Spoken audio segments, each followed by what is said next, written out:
नमस्कार दोस्तों, मैं अंजलि सक्सेना स्वागत करती हूँ आपका अपने चैनल पर। सावन अब खत्म होने को आ रहा है। एक आखिरी सोमवार रह गया है। इस आखिरी सोमवार का आपको पूरा लाभ उठाना है और वो सारे कार्य करने हैं जो आप करने से अभी तक वंचित रह गए। एक मैंने पहले वीडियो में बताया था कि आपको हर सोमवार को कुछ चीजों की शिवा मुट्ठी चढ़ानी है। शिवा मुट्ठी ऐसे बनाते हैं, ये आपने फोल्ड करके और अपनी जो अंगूठे को ऐसे सीधे हाथ से मारते हैं, अंगूठा आपका ऊपर रहना चाहिए। शिवा मुट्ठी बनाते हैं, इसके अंदर सामान भरते हैं ऐसे बना करके और तब शिवलिंग पर ऐसे चढ़ाते हैं कि यहाँ से वो अनाज गिरना चाहिए। इस पे मैंने एक वीडियो बना रखा है कि शिवा मुट्ठी बनाते कैसे हैं, उसपे क्या क्या चीजें भरी जाती है। उसमें मैंने हर सोमवार के लिए अलग अलग वस्तु बताई थी। अब वो 5 सोमवार की वस्तु थी और इस बार 4 सोमवार पड़ी। तो हम क्या उपाय कर सकते हैं जो कि हम 5वें सोमवार को ही अपना सारा काम कर सकें। अगर हम भूल गए हैं, नहीं कर पाए हैं या हमने अभी तक जानकारी नहीं थी, अगर आपके साथ ऐसी कोई परिस्थिति है, अभी तक आपने कोई वीडियो ऐसा नहीं देखा था मेरा और आपको नहीं जानकारी थी, तो आप जो है वो 5वें ये आखिरी सोमवार को वो सारी चीजें चढ़ा सकते हैं। 5 मुट्ठी शिवा मुट्ठी चढ़ा सकते हैं, एक ही जगह पर 5 शिवा मुट्ठी चढ़ा सकते हैं। और एक और काम करना अति आवश्यक है। अगर आपने वो कार्य पूरे सावन किया है तो बहुत ही अच्छा किया है। इसका मैंने लाइव भी किया था। अगर आपने नहीं किया है तो आप कम से कम आखिरी सोमवार को उसका पाठ अवश्य करने, बहुत अच्छा पाठ होता है। चलिए सबसे पहले जानते हैं कि हमें कौन कौन सी चीजें चढ़ानी। सबसे पहली चीज है शिवा मुट्ठी में पहले सोमवार को जो चढ़ाते हैं वो चढ़ाते हैं अक्षत। टूटे नहीं होने चाहिए, पूरे होने चाहिए, सजे होने चाहिए। जितनी मुट्ठी में आप चढ़ाइए और ऐसे करके शिवलिंग के ऊपर चढ़ा दीजिए। अगर मंदिर में चढ़ाते हैं तो बहुत अच्छा है। अगर मंदिर में आपको जगह नहीं मिल रही, आपके घर में शिवलिंग है तो आप उसे चढ़ा सकते हैं। या तो गमले में एक आप शिवलिंग मिट्टी की बना लीजिए और फिर उस पर आप चढ़ा दीजिए सारी चीजें और फिर थोड़ी देर बाद जो है उसे पानी डाल करके उसको वहीं विसर्जित कर दीजिए। आप कोई भी तरीके से चढ़ा सकते हैं, जैसे सुविधा आपको। एक है अक्षत, दूसरी चीज है जौ।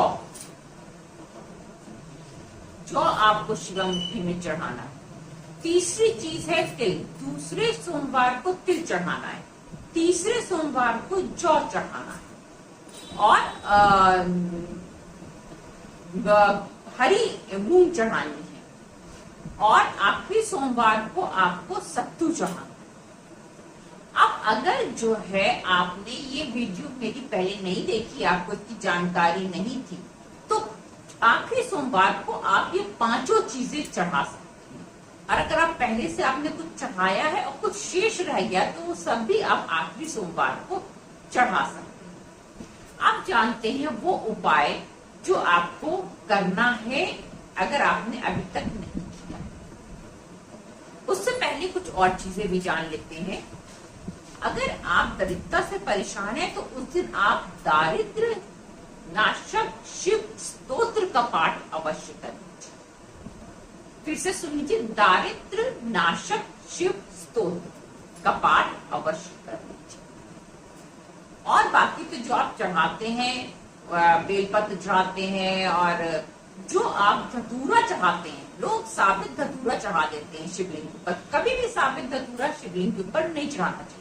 उसको थोड़ा सा तोड़ दीजिए, उसके बीज, धतूरे के बीज अर्पित करते हुए धतूरे को रखिए, तो आपकी संतान बहुत अच्छी होगी और आपके परिवार में कभी मतलब कि वंश की वृद्धि होती रहेगी, कभी वंश आपका नहीं रुकेगा। ऐसे साबित मत चढ़ाइए, उसको थोड़ा सा तोड़ दीजिए, उसके बीज चढ़ा करके तब चढ़ाइए और उल्टा नहीं सीधा चढ़ाइए। ये बहुत ध्यान रखना चाहिए। धतूरा चढ़ाते समय लोग उठाते हैं, बस चढ़ा देते हैं, काम खत्म। लेकिन ये तरीका गलत है। अब एक और चीज आप लोग को, जो बेलपत्र है वो तो मैं पहले ही बता चुकी हूँ कि ऐसे चिट्ठा साइड नीचे चढ़ाया जाता है। बेलपत्र चढ़ाइए, इत्र जरूर चढ़ाइए, केसर का दूध जरूर चढ़ाइए। केसर का दूध से यदि आप आखिरी सोमवार को अभिषेक कर सकते हैं तो अवश्य करिए, बहुत फलित होता है। आपको धन की समस्या से अगर आप जूझ रहे हैं तो आपको जरूर इससे लाभ प्राप्त होगा। अब एक और चीज है जो कि मैं पहले बोल चुकी हूँ, वो है लिंगाष्टकम का पाठ। लिंगाष्टकम का पाठ यदि आपने पूरे सावन भर किया है, मैंने तो किया है, पूरे सावन भर किया है, अगर आपने किया है तो अति उत्तम। यदि आपको जानकारी नहीं थी और रह गया है तो आखिरी सोमवार को आप 1 बार कर सकते, 5 बार कर सकते, 7 बार कर सकते, 11 बार कर सकते हैं, बहुत छोटा सा पाठ है लिंगाष्टकम। आप अगर गूगल पे भी सर्च करेंगे तो भी मिल जाएगा। वैसे मैंने इसकी लाइव भी करी हुई है लिंगाष्टकम की, इसका पाठ मेरे वीडियो पे है। आप इसका जरूरी पाठ,